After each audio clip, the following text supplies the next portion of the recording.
내일 내가 죽는다면 누가 내 손에 잡아줄까? 노인은 속삭였다. 시간 속에 절여진 듯 신 목소리로 마치 자기 자신만 들을 수 있을 정도로 조용히 말했다. 하지만 나는 들었다. 그리고 내 심장은 보이지 않는 손에 꽉 움켜쥐어진 듯 내려앉았다. 밤 안은 고요했다.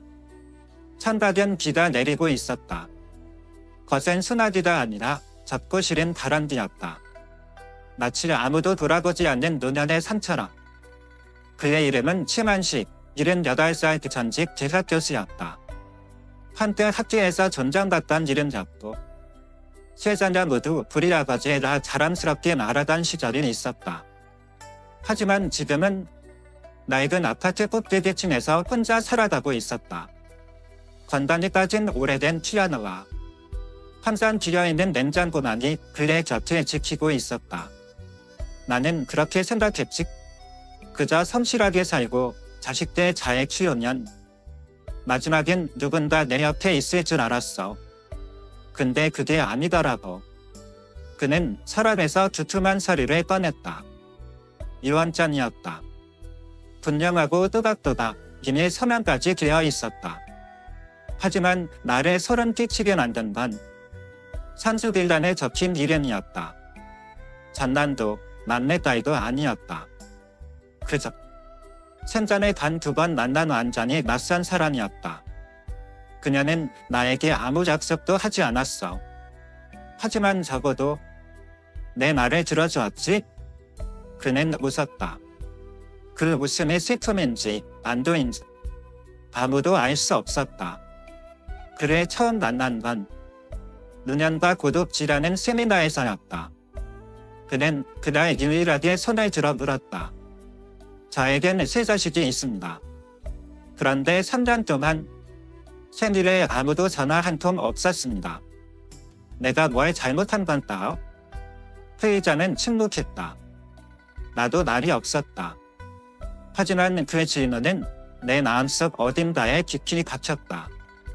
그리고 한 달 후 한 통의 메시지가 도착했다. 시간 괜찮으시면 제게 와주실 수 있나요? 죽기 전에 몇 가지 정리하고 싶은 게 있어요. 그의 집은 특별할 것이 없었다. 하지만 단 한 가지 나를 전율하게 만든 장면이 있었다. 모든 가족 사진이 겹에션에 엎어져 있었다. 혼자 산다는 걸 잊지 않으려고요. 그가 유언장을 열어 보여줄 때 나는 기뻐하리라 할지 슬퍼하리라 할지 몰랐다. 원래는 3자식에게 똑같이 나눌 생각이었어요. 그런데 내가 뇌졸중으로 병원에 2주 입원해 있었을까. 유일하게 내 몸을 씻겨준 사람은 시간제 간호사뿐이었어요. 가장 잔인한 건 뭔지 아세요? 그는 나를 바라보며 눈을 깜빡이지 않았다.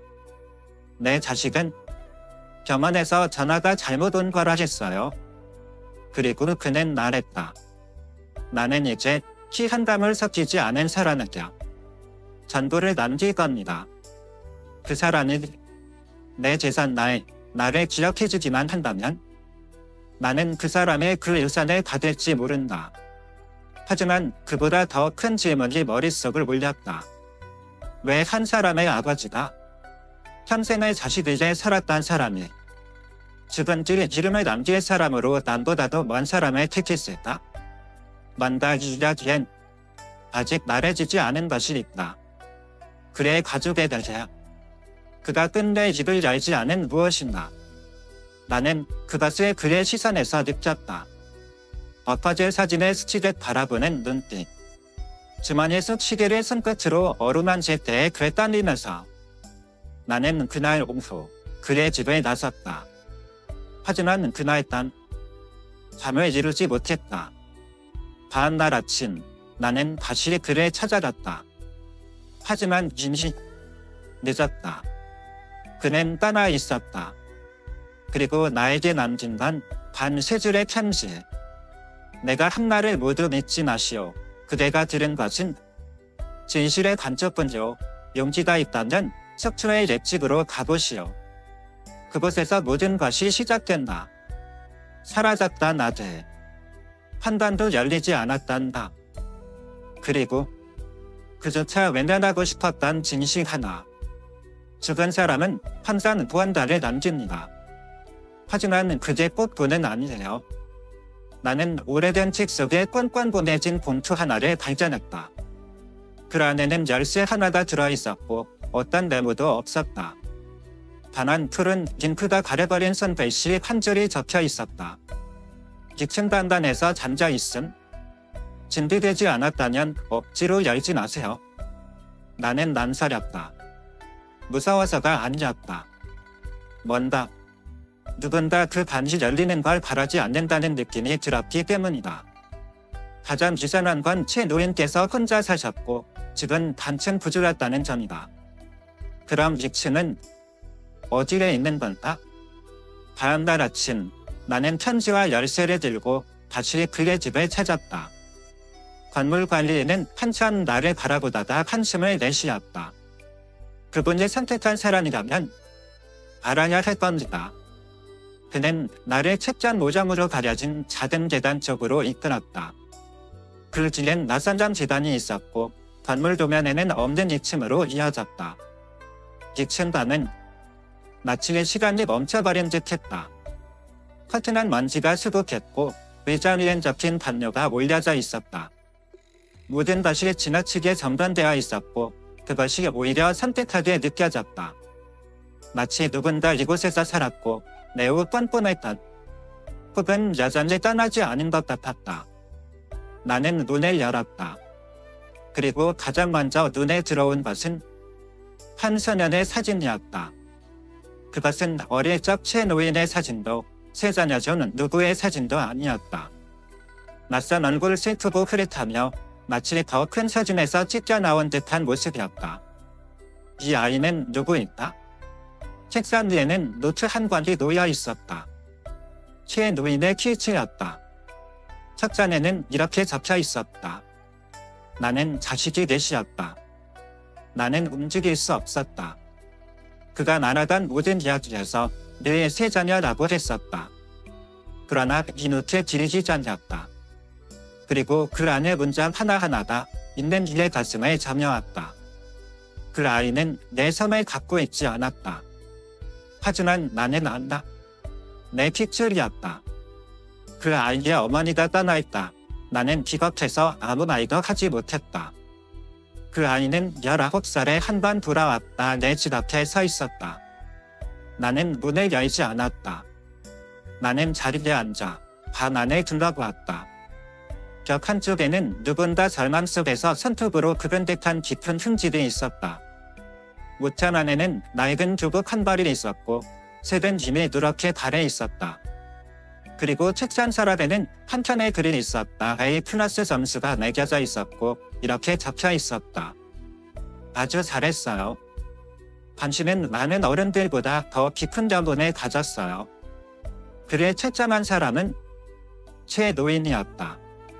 그는 왜 이 아이를 인정하지 않았을까? 왜 이 단은 안에서 잠긴 채였을까? 그리고 왜 유언장 어디에도 이 네 번째 아이에 대한 언급이 없었을까? 나는 노트를 들고 방을 나섰다. 머릿속은 수많은 질문으로 가득 찼지만 누구도 그에 대한 답을 해줄 수 없었다. 돌아오는 뒤 나는 최 노인의 잠담 지선을 거부한 아들에게 전화를 걸었다. 그는 짧게 대답했다. 전 네 번째 아이에 대해 아무것도 몰라요. 만약 아버지에게 그런 아이가 있었다면 그건 아버지의 죄죠. 나는 믿지 않았다. 전화를 끊으려던 찰나 그는 한마디를 덧붙였다. 한 번 본 적 있어요?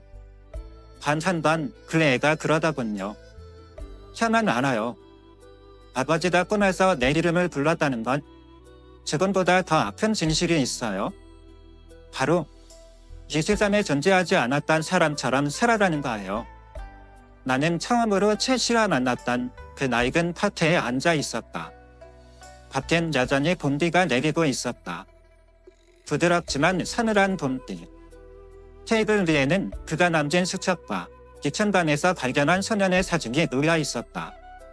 직원 한 명이 생강차를 내오며 수첩을 실컷 보고 조용히 말을 꺼냈다. 최 선생님은 항상 그 자리에 앉으셨어요. 매주 한 번, 신장단요. 항상 생강차 한 잔만 시키시고 맞은편 의자는 비워두셨죠. 나는 맞은편 의자를 바라보았다. 갑자기 그 의자가 차가운 금속처럼 느껴졌다. 바람 때문이 아니었다. 그가 누군가를 기다리고 있다는 것? 나는 알고 있었기 때문이다. 결코 오지 않을 사람을. 수첩의 마지막 부분에는 주소도 수식능도 없는 편지 한 통이 있었다. 하지만 나는 알 수 있었다. 그 편지는 유언장 속 이름 없는 사람에게 지쳐진 자식에게 쓰인 것이란 말. 난 바람처럼 왔다가 떠났구나. 내 마음속엔 결코 사라지지 않는 폭풍을 남기고 다음 생주 있다면 내가 너의 자식으로 태어나고 싶구나. 그럼 난 나를 지금보다 조금 더 사랑해줄지도 모르겠구나. 나는 수첩을 덮었다. 손이 떨렸다. 이건 더 이상 유산을 둘러싼 이야기가 아니었다. 이건 한 번도 제대로 살아내지 못한 이야기였다. 이야기되어야만 하는 진실이었다. 나는 찾기 시작했다. 옛집 근처에 있는 고등학교로 향했다.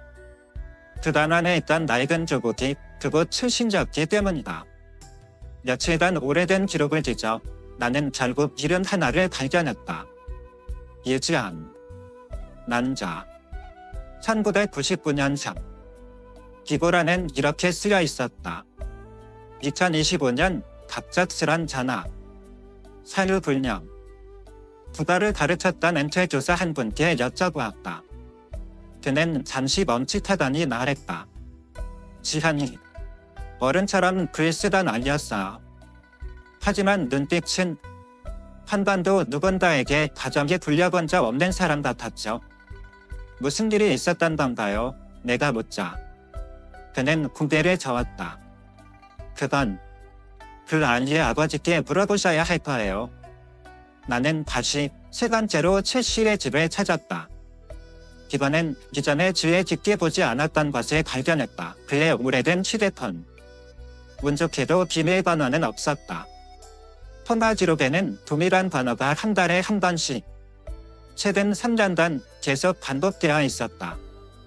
단 한 번 그 번호에서 걸려온 수신 통화도 있었다. 정확히 3년 전. 나는 전화를 걸었다. 신호음이 울렸다. 한 번, 두 번. 여보세요? 낯선 젊은 남자의 목소리. 맞고 차가웠다. 저는 최 선생님을 돌보던 사람이에요. 선생님의 폰에서 이 번호를 발견했어요. 잠시 침묵이 흘렀다.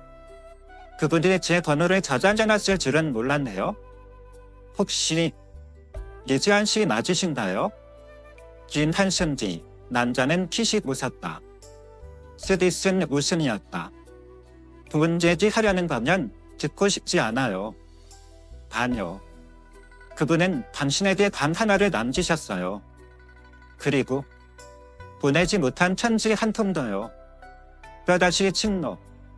나는 그가 전화를 끊은 줄 알았다. 그런데 그가 물었다. 그 편지에 혹시 반환의 사진 이야기가 나오나요? 나는 멈칫했다. 찍힌 사진 말씀이신가요? 아니요. 백자 지축 사진이요. 그 지판을 열어보면 진짜 사진이 있어요. 나는 곧장 최 씨의 집으로 달려갔다. 백자의 지판을 조심히 열었다. 그리고 모든 걸 유일하게 되었다. 겉의 사진은 지한 혼자였다. 하지만 그 뒤쪽 사진은 두 사람이 있었다. 지한, 그리고 그의 팔을 꼭 껴안고 있는 어린 여자아이의 얼굴은 흰 수전액으로 지워져 있었다. 누군가 그녀를 지우고 싶었던 것이다. 사진 아래에는 이렇게 쓰여 있었다. 내가 너를 지켜줄게. 이 세상을 떠나야 한다 해도, 문이 없어도, 자물쇠가 없어도, 단 하나의 지역만으로 영원히 아무도 들어가지 못하는 방이 있다. 나는 다시 지한에게 전화를 걸었다. 이번엔 그는 바로 전화를 받았다. 침묵도 없었고 경계도 없었다. 그의 목소리는 오랜 꿈에서 막 깨어난 사람처럼 지친 기운만 가득했다. 사진 찾으셨죠? 메일을 그리고 한 여자아이도 봤어요. 맞아요. 제 여동생이에요. 그는 잠시 말을 멈췄다. 나는 그녀의 이름을 묻지 않았다. 묻는 순간 뭔가 신선한 것이 부서질 것 같았다. 대신 나는 조용히 물었다. 2층 방, 두 사람의 방이었나요? 지아는 길에 숨을 내쉰 뒤 천천히 이야기하기 시작했다. 그곳에서 우리 둘은 3년을 살았어요. 아무도 몰랐죠? 어머니가 우리를 데려다 놓고 떠나셨어요. 그분은 반을 허락해줬지만 한 번도 이름을 불러준 적이 없었어요. 오늘 괜찮니? 나는 나이도 없었고요. 저는 그의 아들이었으니까요. 하지만 제 여동생은 그의 피가 아니었거든요. 지하는 말해주었다.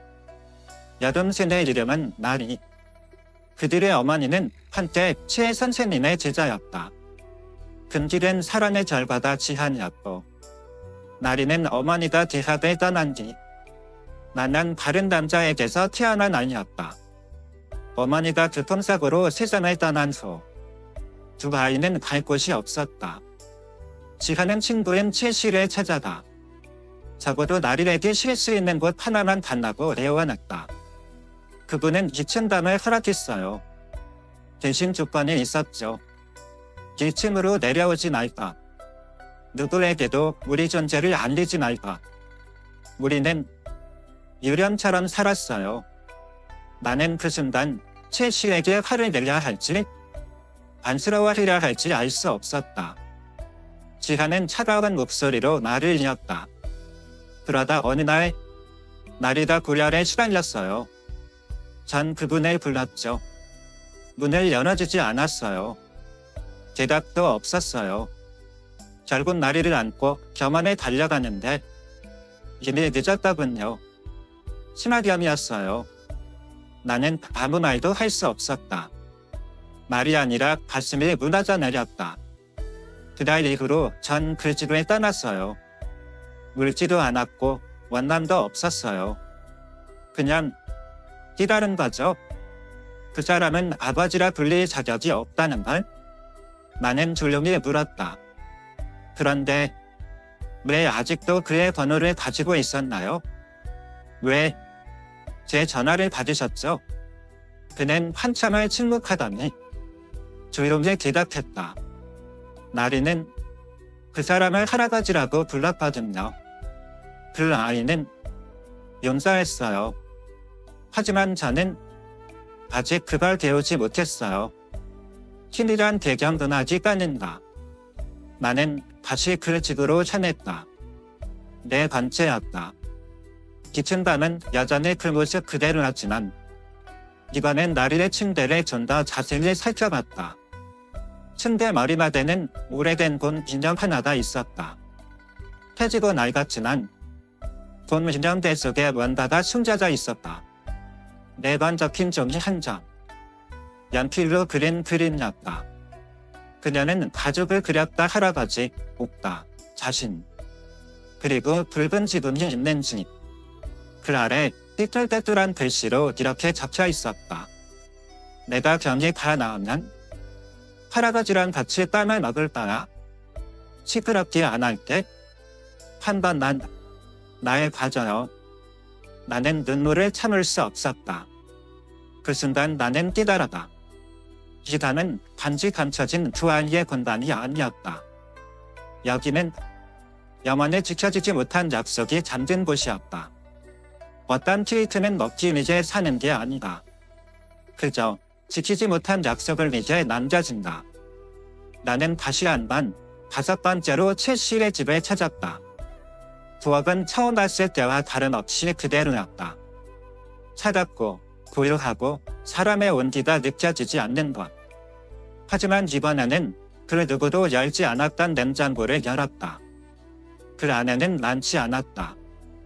물 한 병, 물에 든 약 낯선 점, 그리고 투명 테이프로 단단히 감싸인 동그란 상자 하나. 그 건면은 이렇게 쓰여 있었다. 4월 3일 원날이 스니. 등골이 오싹해졌다. 나는 시계를 보았다. 오늘은 바로 4월 3일이었다. 그 세네 케이크는 얼마나 오래 그곳에 있었을까? 1년, 2년. 정확하진 않지만 바깥의 얼음은 여전히 간단했다. 누군가 정기적으로 얼음을 갈아줬단 걸까? 누군가. 그게 녹지 않기를 바란 듯했다. 나는 지한에게 전화를 걸었다. 하지만 그는 받지 않았다. 그래서 문자를 보냈다. 키리클, 아직 여기 있어요. 오늘이 그날이에요. 단 한 번이라도 약속을 지키고 싶지 않으세요? 그날 오후 비가 내렸다. 늘 그랬던 것처럼 나는 식은 키리클 상자를 품에 안고 집 앞에 섰다. 그리고 그가 왔다. 도망친 어른이 돌아온 것이 아니었다. 도망쳐야 했던 않다. 다시 돌아온 모습이었다. 우리는 거실에 마주 앉았다. 오랫동안 아무 말도 하지 않았다. 그는 나를 보지 않았다. 대신 상자를 바라보았다. 마치 그 안에 잃어버린 시선이 감겨있는 듯한 눈빛으로. 그리고 말없이 상자를 열었다. 케이크는 김이 망가져 있었다. 크림은 마치 눈물처럼 흘러내렸다. 그 한가운데엔 작은 초 하나, 단 한 번도 불이 붙지 않았던. 그는 주머니에서 라이터를 꺼냈다. 손이 떨렸다. 마지막으로 동생이 갈았던 건 할아버지와 함께 케이크를 먹는 거였어요. 그는 라이터를 찾다. 불꽃은 흔들리며 타올랐다. 하지만 그는 촛불을 끄지 않았다. 그저 그대로 두었다. 눈도 깜빡이지 않고. 나는 단히 그 순간에 깨뜨릴 수 없었다. 하나의 케이크야. 먹을 수 없는, 다시는 돌아오지 않으라니, 그리고 용서를 받을 수 없는 아버지. 그 순간 그는 단 하나 자기가 할 수 있는 방식으로 잃어버린 것을 이제 사과하고 있었다. 몇 분 후 지아는 나를 바라보며 거의 속삭이듯 말했다. 다시는 이 집에 돌아오지 않겠다고 맹세했어요. 하지만 당신 날이 낮았어요. 어떤 나는 돌아오지 않으면 영원히 그것 곁에 갇혀있게 돼요. 나는 고개를 끄덕였다. 당신의 여동생은 용서했어요. 이제는 당신 자신도 용서할 때가 된 것 같아요. 나는 그것이 끝인 줄 알았다. 하지만 그 순간 그의 한마디가 나를 얼어붙게 만들었다. 나리가 세상을 떠났단나요. 겸원의 한 여자가 왔어요. 자기소개를 내 이모라고 했어요. 그리고는 이렇게 물었죠. 김유라를 아세요? 그러고는 사라졌어요. 나는 이 말을 찌푸렸다. 김유라. 그 여자가 누군지 알아요? 그는 고개를 저었다. 아니요. 하지만 편지를 하나 남기고 갔어요. 전 아직도 그걸 열어보지 않았어요. 8년째 제 여행가단 안에 있어요. 어떤 이름들은 수많은 시간이 지나도 다시 들을 때마다 그 이름이 사람의 마음을 움츠리게 만든다. 마치 기억 저편에서 누군가가 나를 부르는 듯한 느낌을 주기 때문이다. 그날 오후 생리 케이크윌의 촛불이 꺼지고 나서 지하는 나를 자신의 집으로 데려갔다. 그는 낡은 아파트 3층에 있는 작은 방에 살고 있었다. 벽은 벗겨지고 창문은 바람이 불 때마다 띠덕거렸으며 방 한 구석에는 낡은 은색 여행가단이 조용히 놓여 있었다. 그 여행가단은 마치 지안의 마음속에서 8년 동안 잠겨 있었던 것처럼 보였다. 난 그걸 한 번도 열어본 적이 없어요. 왜냐하면 그 안에는 단지 편지뿐만 아니라 내가 살아본 적 없는 다른 내 인생이 들어있을 거라는 걸 알기 때문이네요. 그는 내게 열쇠를 건넸다. 손이 떨리고 있었다. 나는 열었다. 반에는 몇 길의 작은 물건들이 있었다. 와이라고 자수가 놓인 손수건, 끊어진 앳목걸이, 그리고 색이 바랜 편지 한 통. 그 편지는 여전히 고민의 그대로였다. 받는 이, 지한. 보내는 이, 김유라. 나는 그 편지를 집어들었다. 지한은 고개를 끄덕였다. 읽어보세요. 나는 편지를 열었다. 글씨는 부드럽고 떨렸다. 마치 글쓴이가 모든 글자를 붙잡고 있는 듯한 느낌이었다. 그녀는 아마도 두 번째 기회를 얻지 못할 거라는 생각에 한 글자 한 글자에 마지막 힘을 담고 있었다. 별표 지하나. 이 편지를 읽고 있다면 아마도 엄마는 더 이상 살아있지 않을 거야. 엄마는 좋은 사람이었지만 평생 도망치기만 했어. 나는 엄마의 대학 시절 친구였어. 우리는 한 명의 남자를 사랑했었고 그 남자는 우리를 버렸어. 나는 지한을 바라봤자. 그의 표정은 변하지 않았자. 하지만 그의 손은 점점 더 굳어졌자. 별표 그 남자의 이름은 최만식. 바로 너의 아버지야. 엄마는 젊을 때 그를 온전히 사랑했었어. 하지만 엄마가 임신했을 때 그는 책임지지 않겠다고 했어. 그가 늙지 않아서가 아니었어. 그때 그는 다른 여자와 결혼하려고 했거든.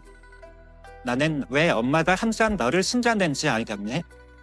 그녀는 한 여자의 위협을 받았어. 그 여자는 엄마가 최 씨의 삶에 끼어드는 걸 용납하지 않았어. 그 여자가 바로 그의 아내였어. 나는 그 여자를 한 번 만났었지. 그 여자의 눈빛을 아직도 기억할 거야. 그 눈빛은 미움이 아니라 두려움이었어. 그 여자는 내가 가족이라는 이미지를 깨는 유일한 존재가 될까 봐 두려워했어.